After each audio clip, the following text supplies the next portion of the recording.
सरकार ने बराबर हम विधानसभा में भी आवाज़ उठाए, लेकिन कभी सरकार ने इस पर महत्व देना चाहिए था और नहीं दिया। तो ऐसी सरकार में रहने से कोई फ़ायदा नहीं है। अब झारखंड की सरकार की जो स्थिति है, वह स्थिति दौड़ो कम हांफो ज़्यादा बनी है। दौड़ो कम और हांफो ज़्यादा कि ऐसे हो गया, इस कर दिए वो कर दिए। तो हम तो यही सुझाव देंगे कि सरकार को विकास के रास्ते पर ध्यान देना चाहिए और जो आप जितना लचीलापन रखिएगा उतना आपके लिए भी भविष्य में फायदा होगा। पदाधिकारी है नहीं अस्थाई, बीडीओ सीओ डीएसपी थे, वो 2 महीना पहले चले गए, किसी का पोस्टिंग नहीं है और हम विकास की ओर बढ़ रहे हैं। कैसा विकास होगा वो तो जनता जानती है। 2024 में झारखंड में विधानसभा चुनाव होना और हेमंत सोरेन सरकार दावा कर रही है कि अगली बार चुनाव में और अधिक विधायकों के साथ सदन में पहुंचेंगे। लेकिन इससे पहले हेमंत सोरेन सरकार को एक बड़ा झटका लगा है, क्योंकि एनसीपी ने आज साथ छोड़ दिया है। इस पर हम बात करेंगे एनसीपी के प्रदेश अध्यक्ष हुसैनाबाद विधायक कमलेश सिंह से। आज आप लोगों ने आखिरकार समर्थन वापसी की घोषणा कर दी, तो आगे की क्या नीति है?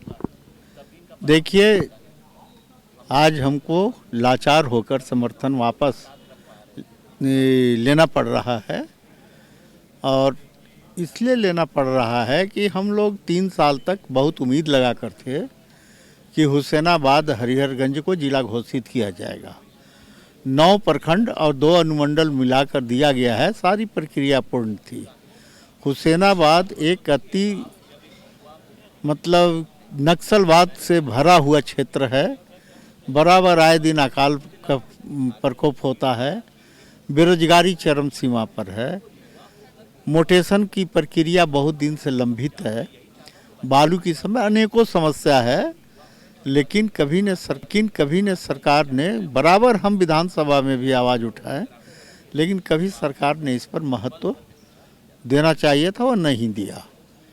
तो ऐसी सरकार में रहने से कोई फ़ायदा नहीं है। अब 3 साल ख़त्म होने जा रहा है, 3.5 साल से ऊपर हो गया, 1-1.25 साल बाकी है। और जब बार बार आश्वासन के बावजूद जब जिला को प्रक्रिया को पूरा नहीं किए, घोषणा नहीं किए, एक उम्मीद थी कि कर देंगे, लेकिन जब नहीं किए तो अब इसमें रहने से कोई फ़ायदा नहीं है।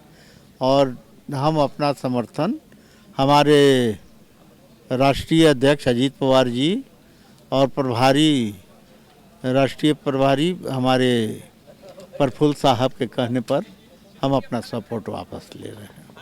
हमेशा आपको देखा गया विधानसभा में भी जिला का मामला हो, बालू का हो, बेरोजगारी का उठा देगा, लेकिन सरकार की नज़र नहीं है। तो क्या लगता है कि सरकार सिर्फ आश्वासन पर काम कर रही है? झारखंड की सरकार की जो स्थिति है, वह स्थिति दौड़ो कम हांफो ज़्यादा बनी है। दौड़ो कम और हांफो ज़्यादा कि ऐसे हो गया, इस कर दिए वो कर दिए। तो हम तो यही सुझाव देंगे कि सरकार को विकास के रास्ते पर ध्यान देना चाहिए और जो आप जितना लचीलापन रखिएगा उतना आपके लिए भी भविष्य में फ़ायदा होगा। आप लोग संगठन मजबूती पर भी पूरी तरह से फोकस है बूथ स्तर तक, तो कितना घाटा यूपीए गठबंधन को होगा अब आप अलग राह पर चल पड़े हैं? तो अब कितना घाटा होगा ये तो हम नहीं बता सकते हैं, लेकिन हमारी पार्टी का जो निर्णय है वह निर्णय मजबूती से सब लोग लागू कर रहे हैं और आने वाले दिनों में हमारा राष्ट्रवादी कांग्रेस पार्टी एनसीपी पूरे झारखंड में काफ़ी मजबूत स्थिति में उभरेगी। और यहाँ पर अभी चूँकि चुनाव है 5 राज्य में और ये सब ख़त्म हो रहा है चुनाव, तो इस पर हम लोग यहाँ पर बहुत बड़ा एक प्रदर्शन करेंगे। इस पर जो सरकार के मुख्य मुद्दा है उसको मंच पर लाएंगे।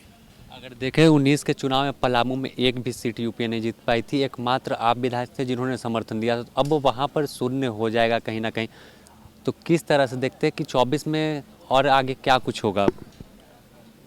देखिए, जनता सब जानती है और जनता ऐसा बात नहीं है कि जनता भूल गई है।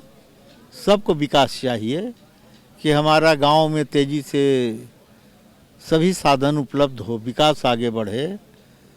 और क्या अभी आपका राज्य में हुआ है यह तो खुद जनता ही बतलाएगी।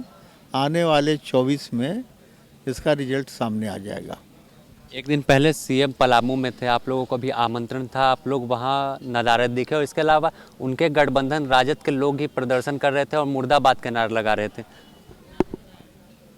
देखिए, जो अच्छा काम करेगा तो जनता मान सम्मान इज्जत देगी, और जो जनता के विकास के बारे में नहीं काम करेगा तो क्या कौन क्या कर रहा है उस सामने जनता देख रही है कि क्या कर रहा है। लेकिन इतना हम जरूर कहेंगे, जो हमारी सोच है, राज्य को तानाशाही से नहीं चलाना चाहिए, राज्य को सही ढंग से चलाना चाहिए और सही विकास का काम करना चाहिए। तानाशाही तो किसी का जो है घमंड रहता नहीं है। इसलिए मेरा सुझाव है कि व्यवहार को अच्छा रखें, भविष्य में काम आएगा।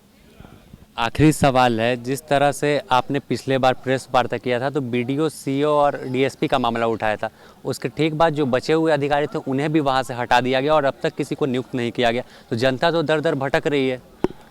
यही तो हम बोले कि हम विकास की ओर बढ़ रहे हैं। पदाधिकारी है नहीं अस्थाई, बीडीओ, सीओ, डीएसपी थे वो 2 महीना पहले चले गए, किसी का पोस्टिंग नहीं है, और हम विकास की ओर बढ़ रहे हैं। कैसा विकास होगा वो तो जनता जानती है। तो आपने सुना, यह हुसैनाबाद विधायक कमलेश सिंह थे और जिस तरह से हेमंत सोरेन सरकार को समर्थन देकर रखा था, उस स्थिति में भी जब विधायक इन यूपीए के इधर उधर भटक रहे थे, राज्य में जो पॉलिटिकल क्राइसिस देखा गया था, किस तरह से विधायकों को रिजॉर्ट में शिफ्ट किया गया, उस वक्त भी कमलेश सिंह हेमंत सोरेन सरकार के साथ मजबूती के साथ खड़े हुए दिखे थे। लेकिन आखिरकार जब इनकी मांगों पर सरकार नज़रअंदाज करती रही तो उसके बाद अब समर्थन वापसी की घोषणा की है और रांची में एक बड़े आंदोलन करने की बात कही है। फिलहाल द न्यूज़ पोस्ट में इतना ही। अपने सहयोगी संतोष के साथ Sameer, the news post, Ranchi.